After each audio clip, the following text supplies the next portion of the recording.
नमस्कार, बड़ी खबर में आपका स्वागत है। मैं हूं अदिति राजपूत। तो शुरुआत इस वक्त की सबसे बड़ी खबर जिसने पूरे देश को हिलाकर रख दिया वो आई छत्तीसगढ़ से, दंतेवाड़ा से, जहां पर नक्सली हमला हुआ और जिसमें हमारे 10 जवान जो हैं वो शहीद हो गए। एक ड्राइवर की यहां पर जान चली गई है। तो नक्सलियों ने यहाँ पर घात लगाकर आईडी ब्लास्ट लगाया था, आईडी विस्फोटक लगाया था, जिसके बाद गाड़ियों में धमाका हुआ। काफिला हमारे जवानों का जा रहा था जब गाड़ी जो है वो इस ब्लास्ट की चपेट में आ गई। तो यहाँ पर एक बड़ा धमाका हुआ है। तस्वीरें भी आपको इस हमले की दिखा रहे हैं। डिस्ट्रिक्ट रिजर्व गार्ड जो है उसके 10 जवान इस हमले में शहीद हो गए हैं। एक ड्राइवर की जान चली गई है। अरनपुर है ये, जहाँ पर नक्सली अभियान से लौटते वक्त ये ब्लास्ट हुआ है और ब्लास्ट की चपेट में डीआरजी जवान आए हैं। डीआरजी वो जवान हैं जो छत्तीसगढ़ में नक्सलियों से लोहा लेते हैं, उसमें वो दक्ष हैं। वहाँ की भाषा वो समझते हैं, वहाँ का जो टेरेन है उसको वो बहुत भली भांति जानते हैं और बड़ी भूमिका नक्सलियों से लड़ने में छत्तीसगढ़ में वो निभा रहे हैं। अरनपुर इलाके में 3 राज्यों की सीमा के पास ये आता है। छत्तीसगढ़, तेलंगाना और ओडिशा में घने जंगल है। आने जाने का रास्ता जो है वो बहुत सीमित है और किसी भी मूवमेंट की जानकारी वहां पर पता लगना बहुत मुश्किल होता है, बहुत आसान नहीं होता है।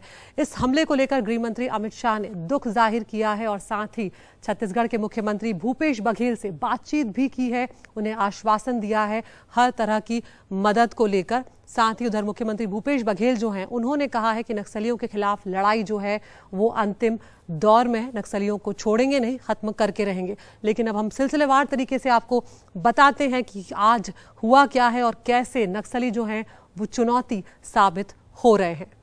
तो आज क्या हुआ, यहाँ पर आपको सबसे पहले हम ये बताने की कोशिश कर रहे हैं कुछ ग्राफिक्स के जरिए कि दंतेवाड़ा में जो नक्सली हमला हुआ है वो कितना बड़ा है, किस तरह से वो हमला हुआ है।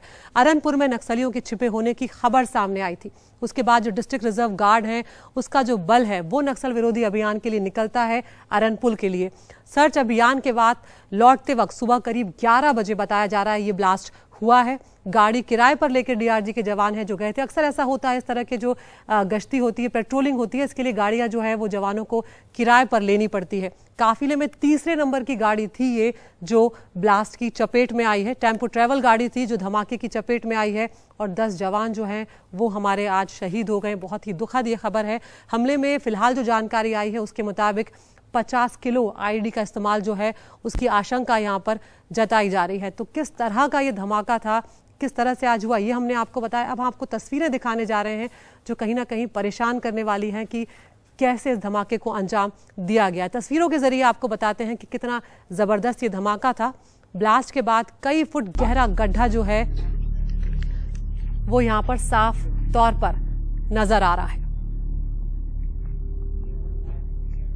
और उसके बाद इस धमाके के बाद वाहन के परखच्चे यहाँ पर उड़ गए हैं। वाहनों के टुकड़े जो हैं वो यहाँ पर साफ तौर पर देखे जा सकते हैं। 50 किलो आईडी धमाके की आईडी के यूज की इस्तेमाल की आशंका जो है वो यहाँ पर जताई गई है। 10 जवान हमारे यहाँ पर शहीद हो गए, गाड़ी के परखच्चे उड़ गए हैं। एक ड्राइवर की यहाँ पर जान भी गई है, ये खबर भी सामने आई है और उसके बाद सर्च ऑपरेशन जो है वो लगातार चलाया जा रहा है। तो अच्छी खासी जो साजिश है वो यहाँ पर नक्सली रचते हुए नजर आए, जिनके खात्मे की बात जो है वो मुख्यमंत्री यहाँ पर कर रहे हैं और तमाम सरकारें जो हैं वो ये दावे करती हुई नजर आई कि नक्सलियों पर एक तरह से काबू पा लिया गया है। लेकिन ये घटना जो है कहीं ना कहीं सवाल खड़े कर रही है कि नक्सलियों की चुनौती अभी खत्म नहीं हुई है और इतनी सी भी चूक जो है वो हमें बहुत भारी पड़ सकती है। तो तस्वीरें आपको यहाँ पर दिखा रहे हैं कि किस तरह से उसके बाद एक एम्बुलेंस जो है वो वहाँ पर पहुंची और कितना बड़ा ये धमाका था।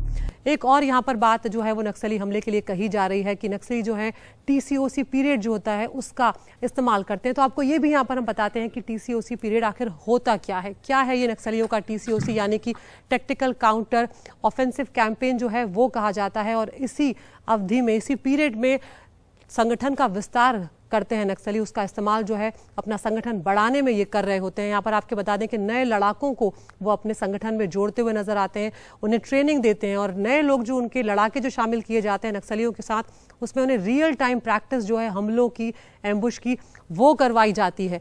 एम्बुश में जवानों को निशाना बनाना सिखाया जाता है कि कैसे जो सुरक्षा बल हैं, जो हमारे जवान हैं, उन्हें निशाना बनाया जाए। तो टीसीओसी में ये सब जवान करते हैं। जवानों के हथियार लूटना, जो नए लड़ाके हैं उन्हें सिखाया जाता है। फसलें कटती हैं और उसके बाद जो पतझड़ है पतझड़ भी आता है इस मौसम में, मार्च से लेकर जून तक हम अगर देखें तो इसका इस्तेमाल करते हैं, क्योंकि दूर तक देखना जो है वो बहुत आसान होता है नक्सलियों का। तो इसलिए इस वक्त का इस्तेमाल जो है नक्सली हमले के लिए, जवानों को निशाना बनाने के लिए करते हैं। बताया जाता है कि मार्च से जून का जो महीना होता है वो सुरक्षा बलों के लिए खतरे की घंटी की तरह काम कर रहा होता है, और इसीलिए सबसे ज़्यादा चौकन्ना इसी वक्त में रहने को कहा जाता है, क्योंकि जब बारिश भी होने लगती है तो सड़कें जो हैं वो थोड़ी उखड़ने लगती हैं, जिनका उपयोग जो है वो नक्सली करते हुए नजर आते हैं। तो यहाँ पर नक्सलियों को खात्मे की बात कही जा रही है। हम देख रहे हैं कि छत्तीसगढ़ और झारखंड जैसे जो नक्सल प्रभावित राज्य हैं वहाँ पर बड़े बड़े अभियान भी चलाए गए हैं। नक्सलियों को पे काफ़ी हद तक काबू भी पाया गया है, काफ़ी हद तक सफलता भी पाई गई है, लेकिन ऐसे कई बड़े नक्सली हमले हमारे देश में हुए हैं जिन्हें कभी भुलाया नहीं जा सकता, और आज का जो हमला है वो भी उसमें आज जुड़ गया है। तो कुछ हमलों का हम जिक्र यहाँ पर करते हैं, आपको बताते हैं कि कुछ ऐसे हमले जिन्हें हमारा देश कभी भी नहीं भूल पाया। अगर हम पीछे आपको थोड़ा लेकर जाएं यहाँ पर, तो 1 मई 2019 की अगर हम बात करें तो गढ़चिरौली में 16 पुलिस वालों की मौत हुई थी। 24 अप्रैल की अगर बात की जाए तो 2017 में हुआ था ये, 24 अप्रैल 2017 को, जिसमें 24 सीआरपीएफ जवानों की जान चली गई थी। 12 मार्च 2017 सुकमा में ये हुआ था, जिसमें 12 सीआरपीएफ जवानों की शहादत हुई थी। 11 मार्च 2014 की अगर बात करें तो ये भी सुकमा में हुआ था। 15 सुरक्षा बल के जो जवान हैं हमारे वो यहाँ पर शहीद हो गए थे। उसके बाद 28 फरवरी 2014 दंतेवाड़ा में 6 पुलिस वाले शहीद हुए थे। 25 मई 2013 दरबा घाटी में कांग्रेस नेताओं पर हमला हुआ था, 26 की मौत हो गई थी। ये भी बहुत बड़े हमलों में गिना गया था। इसमें कांग्रेस के जो अध्यक्ष थे प्रदेश के, वो भी, उनकी भी मौत हो गई थी, उनका भी निधन हो गया था। 19 जून 2010 नारायणपुर में 26 जवानों की जान गई थी। 17 मई 2010 बारूदी सुरंग फटने से बस उड़ गई थी, 55 लोगों की जान चली गई थी। और उसके अलावा जो सबसे बड़ा हमला अब तक का माना जाता है, 6 अप्रैल 2010 दंतेवाड़ा, जहां पर 76 जवान जो हैं हमारे वो शहीद हो गए थे। तो सवाल यही है कि क्या वाकई में माओवाद, जो नक्सलवाद है, वो पूरी तरह से खत्म हुआ है? तो उसका जवाब शायद ना कहना ही बिल्कुल ठीक होगा, क्योंकि माओवाद घटा जरूर है मगर सफाया उसका नहीं हुआ है, ये बोलने में कोई शक और शुबा नहीं होना चाहिए। मार्च 2023 में लोकसभा में सरकार ने जो जवाब दिया था वो भी हम आपको यहाँ पर बताना चाहते हैं, ताकि तस्वीर और साफ होगी नक्सलियों की चुनौती को लेकर। 12 वर्षों में 77% घटी है माओवादियों की हिंसा, ये सरकार ने लोकसभा में जवाब दिया था मार्च 2023 में। 12 सालों में नक्सली हिंसा से होने वाली जो मौतें हैं वो 90% तक घटी थी, ये सरकार की तरफ से कहा गया था। 2010 में नक्सल प्रभावित जिले 96 थे, 2022 में नक्सल प्रभावित जिले 45 रह गए। यहां पर सरकार ने यह भी जवाब दिया कि 2010 में नक्सल हिंसा में 1000 मौतें हुई हैं और 2022 में नक्सल हिंसा में 98 मौतें हुई हैं।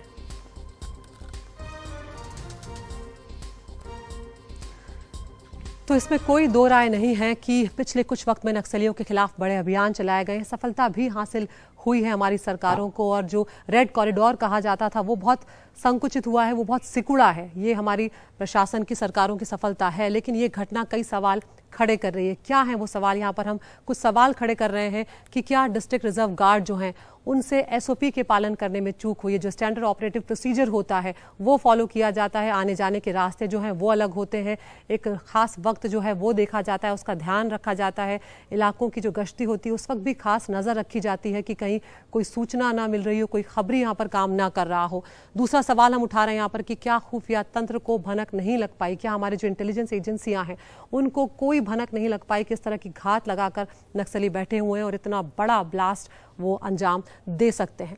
क्या पुलिस में सामंजस्य में कमी रही? क्योंकि सबसे बड़ी बात एक यहाँ पर कही जाती है, हमने विशेषज्ञों से भी बात की है, उनका कहना है कि यहाँ पर सामंजस्य बहुत ज़रूरी होता है, एक दूसरे के साथ तालमेल बैठाकर चलना होता है कि किस वक्त निकलेंगे, किस वक्त वहाँ से वापस लौटेंगे, सर्च अभियान में क्या कुछ होगा।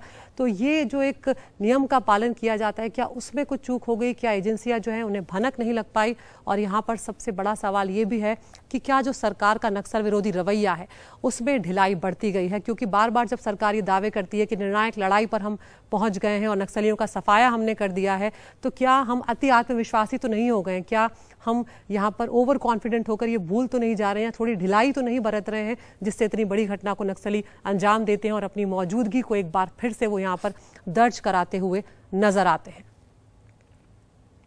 यहाँ पर हम सुनवाते हैं आपको कि मुख्यमंत्री भूपेश बघेल ने आज क्या कुछ कहा है। 11 लोगों के आईडी ब्लास्ट में शहादत हुई है। मैं उनके परिवार के प्रति संवेदना व्यक्त करता हूं, लेकिन ये जो शहादत है वो बेकार नहीं जाएगी। लगातार जो नक्सलियों पर दबाव हम लोग डाल रहे हैं और उसके कारण से बखला के इस प्रकार से कायराना हरकत की है और नक्सलवाद जड़ से हम लोग खत्म करेंगे, ये हमारा संकल्प। अमित शाह से भी बात हुई? अमित शाह जी से, गृह मंत्री से बात हुई मेरी, और अभी खड़गे जी साहब से भी मेरी बात हुई। जो बार बार दावा किया जाता है मुख्यमंत्री के द्वारा कि नक्सलियों पे पूर्ण नियंत्रण है, लगातार इस प्रकार की घटनाएं, आज तो जवान शहीद हुए, कुछ दिन पहले भारतीय जनता पार्टी कार्यकर्ताओं को टारगेट करके 4-5 कार्यकर्ताओं को निर्मम हत्या की गई। तो लगातार ऐसी घटनाएं बढ़ रही है।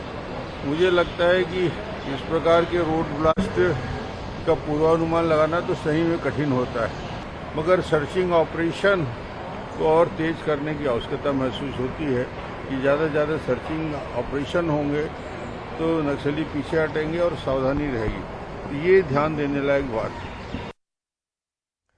तो यहाँ पर नेताओं के बयान आप सुन रहे हैं। भूपेश बघेल यहाँ पर कह रहे हैं कि हम खत्म कर देंगे नक्सलियों को, लेकिन आज जो कुछ हुआ है वो कहीं ना कहीं एक बार फिर से बड़ी चुनौती के तौर पर नजर आ रहा है। हम रुक कर रहे हैं हमारे रेजिडेंट एडिटर अनुराग द्वारिका, जो इस वक्त हमारे साथ जुड़ गए हैं, लगातार इस खबर पर वो बारीकी से नजर बनाए हुए हैं। अनुराग, एक बहुत दुखद खबर है और एक बहुत बड़ी एक घटना हुई है, क्योंकि जिस सफाई की सरकार दावे की बात कर रहे हैं नक्सलियों के, वो कहीं ना कहीं सवाल उस पर खड़े होते हैं, क्योंकि इस धमाके से, इस हमले से नक्सलियों ने अपनी मौजूदगी एक बार फिर से दर्ज करवाई है। देखिए, इस बात में कोई दो राय नहीं है अदिति की जो रेड कॉरिडोर का इलाका है वो कम हुआ है, नक्सली पीछे की तरफ गए हैं, लेकिन इस बात में भी कोई दो राय नहीं है कि अभी भी उनकी ताकत इतनी कम नहीं हुई है जितनी कि आंकी जा रही है। और शायद इसकी एक बड़ी वजह यह भी है कि इस देश में ज़्यादातर जो प्लानिंग होती है वो देश की राजधानी में होती है और उसके लिए स्थानीय स्तर पर कुछ पूछा परखा नहीं जाता है।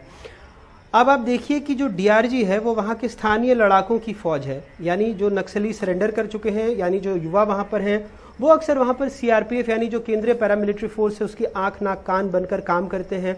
ऐसे में ये सवाल बहुत अपने आप में अचरज भरा है, क्योंकि वो न सिर्फ वहाँ की भौगोलिकता से वाकिफ़ हैं, भाषा से वाकिफ़ हैं, खान पान पहनावे से वाकिफ़ हैं, बल्कि वो बेहतर तरीके से इस मायने में लड़ सकते हैं क्योंकि उनको नक्सली कैसे काम करते हैं वो भी पता होता है। इसलिए इस पर बहुत गंभीर सवाल है कि 11 बजे जब ये सूचना मिली कि वहाँ पर नक्सलियों की मौजूदगी अरुणपुर में, और वो काफिला जब वापस लौट रहा था, तो सबसे बड़ा सवाल तो जिसका अभी कोई वहाँ पर अधिकारी उत्तर नहीं दे रहा है कि क्या वो उसी रूट से लौटे जिस रूट से गए थे, क्योंकि काफिले में लगभग 4 से 5 गाड़ी थी, ऐसा सूत्रों ने हमें बताया, और तीसरी गाड़ी जो लगभग 10 से 12 फीट ऊपर उठ गई है हवा में और उसके परखच्चे उड़ गए हैं। शवों की शिनाख्त करना मुश्किल हो रहा है। और अभी अभी ये जानकारी मिली है कि मुख्यमंत्री भूपेश बघेल कल दंतेवाड़ा जाएंगे उनके पार्थिव शरीरों के अंतिम दर्शन के लिए। तो अपने आप में एक बहुत गंभीर सवाल है, और खास करके जब सारी सुरक्षा एजेंसियों को पता होता है कि जो टीसीओसी का पीरियड होता है जिसके बारे में आपने जिक्र किया है, क्योंकि अभी जो मार्च अप्रैल का महीना है, मई का महीना है, जिसमें सबसे बड़े नक्सली हमले हुए हैं, चाहे वो झीरम घाटी का हो, चाहे वो जो सीआरपीएफ के 76 जवानों की शहादत हो, ये सब अप्रैल मई मार्च के महीने में होते हैं। अभी कुछ दिनों पहले ही डीआरजी के जवानों और नक्सलियों के बीच मुठभेड़ में 3 जवानों की मौत हुई थी वहाँ पर भी। तो ये बहुत एक तरह से जुझारू फोर्स है। इसके बावजूद इस तरह से घात लगाकर नक्सलियों ने हमला किया जिसमें 10 और एक ड्राइवर जो थे वो शहीद हो गए हैं। इसमें ये अपने आप में बहुत सारे सवाल छोड़कर जा रहा है। अदिति, शुक्रिया आपका इस तमाम जानकारी के लिए, और आप इस पर नज़र बनाए हुए हैं, हम आपके पास लौटते रहेंगे। तो जिस तरह से अनुराग बता रहे हैं कि अभी भी इस सवाल का जवाब नहीं मिला है कि क्या जिस रास्ते से गए थे उसी रास्ते से लौटे हैं, क्या एसओपी का पालन करने में कोई चूक हुई है, क्या खुफिया तंत्र को भनक नहीं लगी, ये सवाल हम लगातार उठा रहे हैं। और सरकार का जो नक्सल विरोधी रवैया है उसमें कहीं ढिलाई तो नहीं आ गई, ये अपने आप में एक बहुत बड़ा सवाल है। तो बड़ी खबर में एक छोटे से ब्रेक के लिए हम यहाँ पर रुक रहे हैं, फौरन हाजिर होते हैं।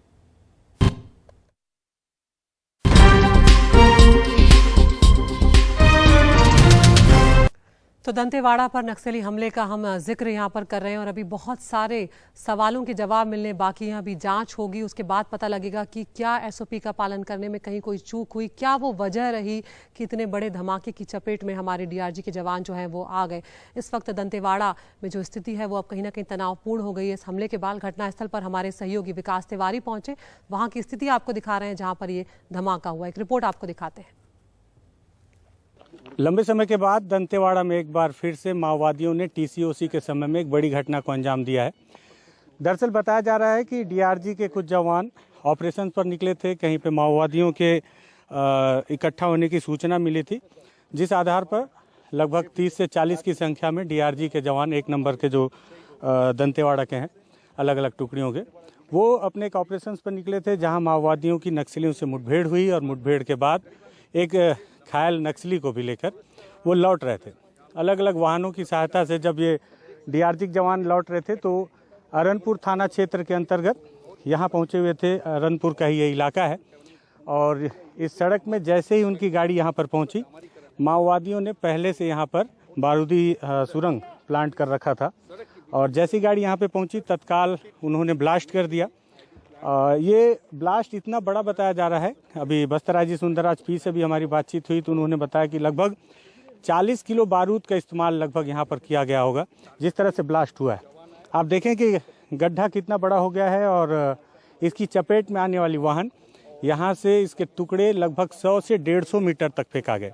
फॉरेंसिक की टीम अभी यहाँ पर पहुँची हुई थी, उसने मीटर से जिस तरह से नापजोख किया, उससे जो चीज़ें निकल कर सामने आई कि जो वाहन में सवार 10 डीआरजी के जवान और एक वाहन का चालक था, उसके 100 यहाँ से 150 मीटर तक दूरी तक फेंकाए थे और साथ ही साथ यहाँ से लगभग 100 मीटर की दूरी पर गाड़ी का इंजन फेंका गया है। और इसके साथ ही साथ यहाँ पर आप देखें कि गाड़ी की स्थिति इतनी बुरी तरीके से हो गई है कि इसमें सवार एक भी जवान नहीं बच पाया। हालांकि जो जवान हैं उनके हथियार सारे रिकवर कर लिए गए हैं। अमूमन ऐसा देखा जाता है कि जब भी इस तरह की घटनाओं को माओवादी अंजाम देते हैं तो सबसे पहले वो जवानों के हथियार लूटने की कोशिश करते हैं। पीछे उनके साथ में लगभग 3 से 4 की संख्या में और भी वाहन थे जो इस चपेट में नहीं आए विस्फोट के, और उन्होंने विस्फोट के तत्काल बाद फायरिंग भी की। यदि माओवादी आसपास होते भी तो वो यहाँ से हथियार लूटने में कामयाब नहीं हो पाते। तो ये वाहन के परखच्चे हैं। इसके साथ ही साथ वाहन का इंजन यहाँ से लगभग 150 मीटर की दूरी पर फेंका गया है। घटना के तत्काल बाद मौके पर बस्तर के आईजी सुंदरराज पी और दंतेवाड़ा के एसपी सिद्धार्थ तिवारी भी पहुंचे थे और फॉरेंसिक की टीम भी पहुंची हुई थी और उन्होंने सभी ने मौका मुआयना किया है। जांच की जा रही है कि आखिर चूक कहां पर हुई। कई बातें निकल कर तो हमारे सहयोगी जो यहाँ पर दिखा रहे हैं कि किस तरह से ये पूरा मामला जो है, जो तस्वीरें हैं वो कहीं ना कहीं ये साफ कर रही हैं कि ये जो हमला था इसकी तस्वीरें दिल दहला देने वाली हैं। उस गाड़ी के छोटे छोटे टुकड़े सिर्फ हमें देखने को मिले हैं। हम अंदाज़ा लगा सकते हैं कि जवानों पर क्या कुछ गुजरी होगी। उनकी शहादत को हम सलाम करते हैं, लेकिन यही हमारी कोशिश रहेगी कि सरकारें कम से कम अब ये कोशिश करें कि इस तरह के हमले दोबारा ना हो पाए। बड़ी खबर में आज इतना ही। नमस्कार।